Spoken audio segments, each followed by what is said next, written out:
आप देख रहे हैं गीतू शौकीन, अध्यक्षा नगली वार्ड आम आदमी पार्टी। आप देख रहे हैं किस प्रकार से ये कार्यरत हैं अपने क्षेत्र के वासियों के लिए। उन्होंने जिस प्रकार से अपनी रणनीति बताई, किस तरीके से इन्होंने पहुंचाया लोगों तक राशन और क्यों आए उन्होंने राजनीति में। आइए हम विस्तार से सुनेंगे खुद गीतू शौकीन से क्या कुछ कहती हैं। ये है कि जब हम वोट मांगने हर घर तक पहुंच सकते हैं तो जो ये परिस्थिति है, आप सभी लोग इसको बहुत अच्छे भली प्रकार से समझते हैं। बहुत सारे लोग ऐसे हैं जिनके जीवन यापन की बहुत समस्या बनी रही और इस लॉकडाउन के दौरान लोगों के रोज़गार छीन गए।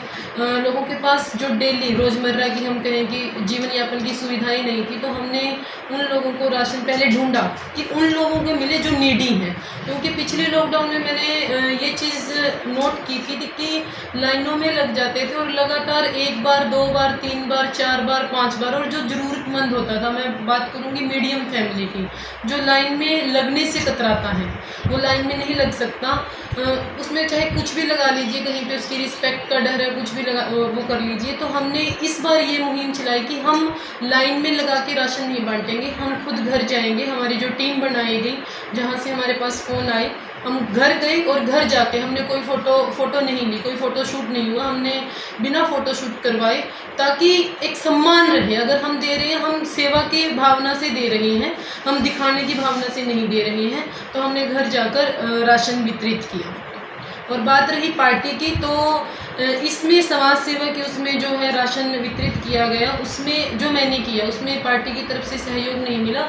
अदरवाइज़ पार्टी ने जो है राशन सेंटर बनाए गए थे, जहां जिसके पास राशन कार्ड नहीं है, आधार कार्ड के जरिए उनको राशन मिला था। पार्टी ने अपने लेवल से किया और मुख्यमंत्री जो अरविंद केजरीवाल जी, उनका आह्वान था कि सरकार तो करेगी।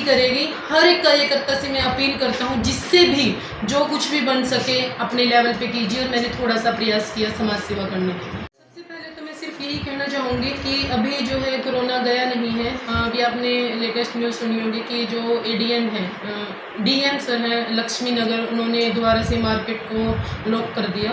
तो ऐसा ना हो कि दिल्ली दोबारा से हर मार्केट और हर क्षेत्र को दोबारा से लॉक किया जाए। तो लोगों से मैं आग्रह करूँगी कि अभी कोरोना जो महामारी है अभी भी है। आप लोग लगातार देख भी रहे होंगे, टीवी पे वैज्ञानिकों को सुन भी रहे होंगे कि डेल्टा प्लस जो है वेरिएंट, वो अन्य देशों में और हमारे देश में भी कई जो मरीज हैं वो पाए गए हैं। अगर हमें तीसरी वेव को रोकना है तो उसका सिर्फ एक ही जरिया है कि आप जब तक ज़रूरत ना हो घर से बाहर ना निकले। और अगर घर से बाहर निकल भी रहे हैं किसी काम करने के लिए, क्योंकि ऐसा नहीं है कि हम घर में बैठ जाएंगे, हमें जीवन यापन करने के लिए घर से बाहर निकलना पड़ता है, तो मास्क का प्रयोग करें और 2 गज की दूरी जरूर बना के रखें। अपने लिए टिकट नहीं मांग रही, मेरे लिए जो टिकट मांग रही है वो नगली वार्ड की जनता मांग रही है। अगर देखिए, अब जनता बहुत जागरूक हो गई है।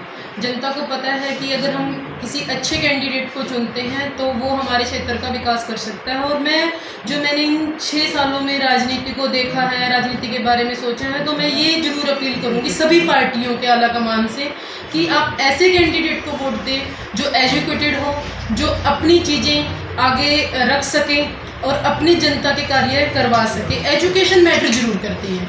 अगर आप एजुकेटेड ही नहीं हो तो आप कैसे जनता की चीज़ों के आगे रख पाओगे और कैसे उनके जो समस्याएं हैं उनका समाधान कर पाओगे, कैसे अधिकारियों से बातचीत कर पाओगे।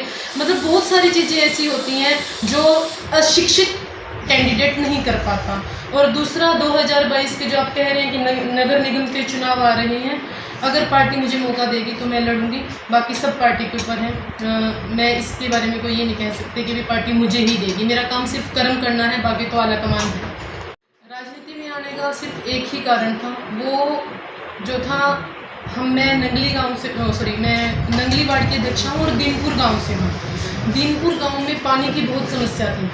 मैं बेसिकली जो है मेरा पैतृक गाँव है वो हरियाणा कैथल डिस्ट्रिक्ट में है और दिल्ली में शादी कर दी गई। हस्बैंड है जो डॉक्टर हैं। लेकिन आप लोग भी जो देहात के लोग और दिल्ली में करते हैं तो बड़ा ये मान होता है कि भी दिल्ली में हमने हमारी बेटी की शादी कर दी। लेकिन एक विडंबना थी, पेरेंट्स जब भी आते टाइम दे ही नहीं पाते थे। हम सारा दिन यही वेट करते रहते थे कि टैंकर आएगा और टैंकर से हम पानी भरेंगे। सिर्फ ये पानी की जो समस्या थी यही राजनीति में लेके आई। मुझे लगा कि आम आदमी पार्टी जो आई है काम करने की भावना से आई है और तब किए भी हैं, पिछले 5-6 साल में जो है काम किए भी हैं। तो पानी की समस्या से लेकर ही पार्टी से जुड़ी थी। ये लग रहा था कि जब तक हम खुद उस क्षेत्र में नहीं जाएंगे हमें पता ही न लग पाएगा कि समस्याएं कहाँ पर हैं।